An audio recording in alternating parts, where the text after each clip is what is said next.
آج ہم معلوماتی رپورٹ نگاری کا طریقہ سیکھیں گے۔ پچھلی ویڈیو میں ہم نے سیکھا تھا کہ معلوماتی رپورٹ نگاری ہوتی کیا ہے، اس کو کس انداز میں لکھا جاتا ہے، اس کا اہم مقصد کیا ہوتا ہے اور اس کے اہم حصے کون سے ہیں، اور اس کے ساتھ ہی ہم نے ایک معلوماتی رپورٹ نگاری کو مثال کے طور پر سمجھا بھی تھا اور اس کے حصوں کو بھی سمجھ لیا تھا۔ آج ہم نے سیکھنا ہے کہ ان حصوں میں ہم چیزوں کو یا معلومات کو لکھتے کیسے ہیں۔ تو یہاں پر ہم سیکھتے ہیں معلوماتی رپورٹ نگاری کا طریقہ۔ سب سے پہلے کیا ہوتا ہے کہ ہم معلوماتی رپورٹ نگاری کے لیے ایک عنوان طے کر لیتے ہیں، جس کو ہم معلوماتی رپورٹ نگاری کا پہلا حصہ بھی کہتے ہیں۔ مثال کے طور پہ میں ایک عنوان یہاں پر اپنے پاس لکھ لیتی ہوں، پاکستان میں شدید زلزلہ۔ اس پر میں معلوماتی رپورٹ نگاری لکھنا چاہتی ہوں، تو سب سے پہلے میں کیا کروں گی، ایک عنوان بنا لوں گی اپنے موضوع کا، اپنی رپورٹ کا۔ اس کے بعد میں اپنے موضوع کا تعارف دوں گی،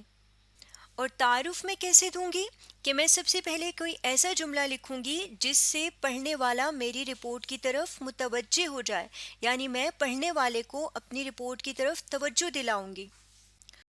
اور پھر ساتھ ہی میں اپنے موضوع کی اہمیت بھی بتاؤں گی، اپنی رپورٹ کی اہمیت بتا دوں گی کہ میں یہ رپورٹ کیوں لکھ رہی ہوں، یعنی میں کوئی ایسا جملہ لکھوں گی جس سے یہ واضح ہو جائے گا کہ میری رپورٹ کیوں اہم ہے، اس موضوع پر رپورٹ لکھنا کیوں اہم ہے۔ جیسے اسی موضوع کو لیتے ہیں، یہاں پر میں الگ سے اس کو لکھتی ہوں، ساتھ ساتھ ہم خاکہ بھی بناتے جائیں گے۔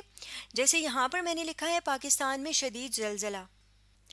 اب اس کے تعارف میں پڑھنے والے کو متوجہ کرنے کے لیے کیا لکھ سکتی ہوں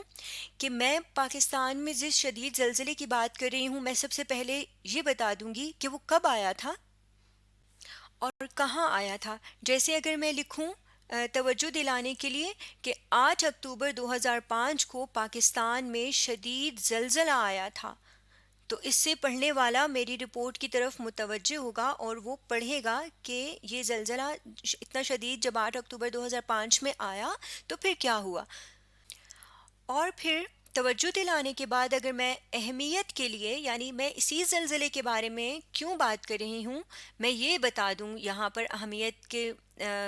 اہمیت کو لے کر، یعنی میں بتا دوں کہ میں 8 اکتوبر 2005 کے زلزلے کی بات ہی کیوں کر رہی ہوں، تو وہ اور زیادہ توجہ سے میری رپورٹ پڑھے گا اور میری رپورٹ کی اہمیت بھی واضح ہو جائے گی۔ تو میں اگر بتاؤں کہ یہ زلزلہ اس سال یعنی 2005 میں آنے والے زلزلوں میں جو خوفناک زلزلے تھے ان میں سے ایک تھا، تو یہ میری رپورٹ کی اہمیت ہو جائے گی، میرے موضوع کی اہمیت ہو جائے گی کہ میں اسی زلزلے کے بارے میں اس لیے لکھ رہی ہوں کیونکہ یہ اس وجہ سے اہم ہے کہ یہ اس سال آنے والے زلزلوں میں سب سے خوفناک زلزلوں میں سے ایک تھا۔ تو اس طرح سے ہم نے اپنے تعارف میں 2 پوائنٹس لکھنے ہوتے ہیں، جس میں ایک پوائنٹ وہ ہوتا ہے جس میں ہم اپنے پڑھنے والے کو توجہ دلا رہے ہوتے ہیں اپنے موضوع کی طرف، اور دوسرے میں ہم اپنے موضوع کی اہمیت بتا رہے ہوتے ہیں۔ اور تعارف میں ہم بس ایک ہی پیراگراف لکھتے ہیں، ایک مختصر سا چھوٹا سا پیراگراف ہوتا ہے جو زیادہ سے زیادہ 2 یا 3 جملوں پر مشتمل ہوتا ہے، یا 2 سے 3 جملوں میں لکھا جاتا ہے۔ اب جب ہم تعارف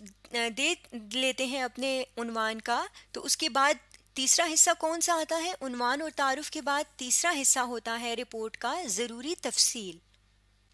اب ضروری تفصیل میں ہم اپنے عنوان یعنی اپنے موضوع کی تفصیل دیتے ہیں، معلومات دیتے ہیں، لیکن اپنی طرف سے نہیں دیتے، بلکہ کہیں نہ کہیں سے انہیں حاصل کرتے ہیں، کہیں نہ کہیں سے لیتے ہیں، اور پھر وہ سچی باتیں، وہ سچی سی معلومات جو ہوتی ہیں وہ ہم دیتے ہیں۔ تو ضروری تفصیل میں ہم لکھتے ہیں کہ یہ جس بارے میں ہم لکھ رہے ہیں، جیسے پاکستان میں شدید زلزلے کے بارے میں اگر ہم لکھ رہے ہیں، تو یہ زلزلہ کب آیا، یہ ہے کیا، یعنی یہ زلزلہ ہے، یہ بتائیں گے کیا کے جواب میں، اور یہ کہاں پر آیا تھا، اور اس نے اور کہاں کہاں کے علاقوں کو، کس کس جگہ کو متاثر کیا، یعنی کب یہ چیز کب ہوئی، کہاں ہوئی، یہ ہے کیا، اس کے بارے میں ہم تفصیلی معلومات دیں گے ضروری تفصیل والے حصے میں۔ اور آپ نے یہ بات یاد رکھنی ہے کہ ان کو ہم آپس میں ان کی ترتیب کو بدل سکتے ہیں، یعنی ہم پہلے کیا والا حصہ لکھ سکتے ہیں، پھر کب والا حصہ لکھ سکتے ہیں، پھر کہاں والا حصہ لکھ سکتے ہیں، یا اگر ہم چاہیں تو پہلے کہاں والا، پھر کب والا، پھر کیا والا، یعنی ان کی آپس کی ترتیب ہم بدل سکتے ہیں، لیکن ان کو ہم نے ڈسکس اس تیسرے یعنی ضروری تفصیل والے حصے کے پہلے پیراگراف میں ہی کرنا ہے۔ اب جو ہم نے موضوع لیا ہے پاکستان میں شدید زلزلہ، اس کی ضروری تفصیل میں ہم پہلے پیراگراف میں کیا لکھیں گے، کیا لکھ سکتے ہیں، یہ دیکھ لیتے ہیں۔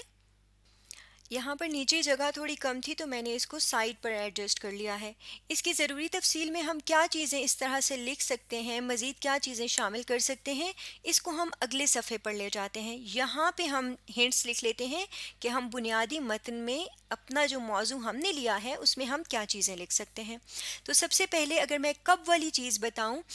اچھا سب سے پہلے میں نے کچھ الفاظ بالکل ایز اٹ از لکھنے ہیں۔ سب سے پہلے میں نے لکھنا ہے تفصیلات کے مطابق، بغیر تبدیل کیے میں نے اس کو لکھنا ہے۔ اس کے بعد کب کے جواب میں کیا لکھوں گی کہ میں دن بتاؤں گی، ہفتہ 8 اکتوبر 2005 اور 8:50، یعنی میں نے دن بھی بتایا، تاریخ بھی بتائی اور ایگزیکٹ ٹائم بھی بتایا کہ یہ زلزلہ کب آیا تھا، جس چیز کے بارے میں بات کر رہی ہوں وہ کب ہوئی تھی اور وہ کیا چیز ہے، پاکستان وہ کہاں آئی، پاکستان میں، اور کیا چیز ہے، شدید زلزلہ ہے۔ یہ ساری چیز میں نے یہاں کب والے حصے میں بتا دی۔ اب چونکہ میں تفصیل بتا رہی ہوں اس لیے میں دیکھیں یہ چیز تو میں نے ابھی تعارف والے حصے میں بھی بتائی ہے کہ پاکستان میں شدید زلزلہ آیا تھا 8 اکتوبر 2005 کو، لیکن اب یہاں تفصیل سے میں نے بتانا ہے تو میں یہ بھی بتاؤں گی کہ یہ شدید زلزلہ کتنا تھا۔ تو جیسے ہم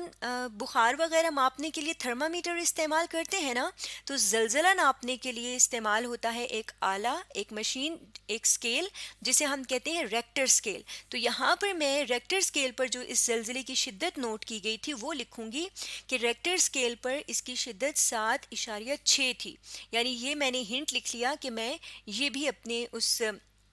رپورٹ لکھتے ہوئے رپورٹ میں یہ چیز بھی اس میں لکھوں گی کیا والے حصے میں کہ یہ شدید زلزلہ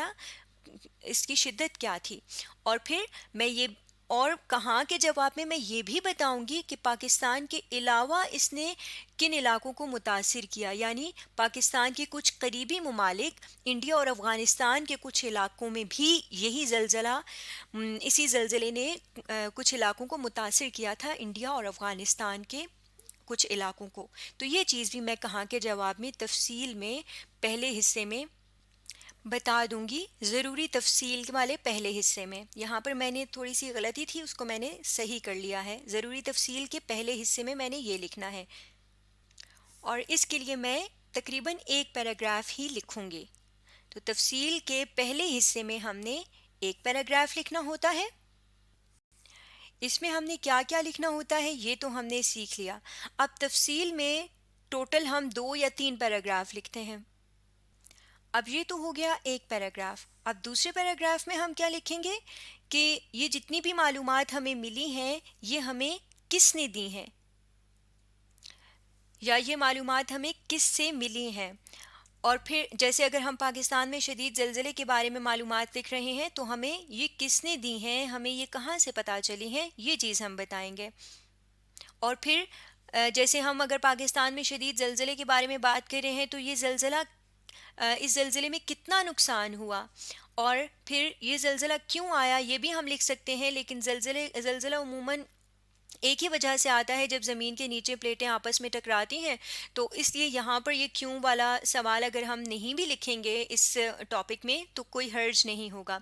یعنی ہم اس میں وجہ بتاتے ہیں جس موضوع کے بارے میں ہم لکھ رہے ہوتے ہیں، یعنی اگر ہم کسی اور موضوع کے بارے میں لکھ رہے ہوتے تو ہم اس کی وجہ بتاتے اور یہ بتاتے کہ اس میں کتنا فائدہ ہے کتنا نقصان ہے۔ تو اب زلزلے میں کوئی فائدہ تو ہوتا نہیں ہے تو ہم نے کتنا والے حصے میں نقصان کی تفصیل دینی ہے۔ تو یہاں پر ہم دیکھ لیتے ہیں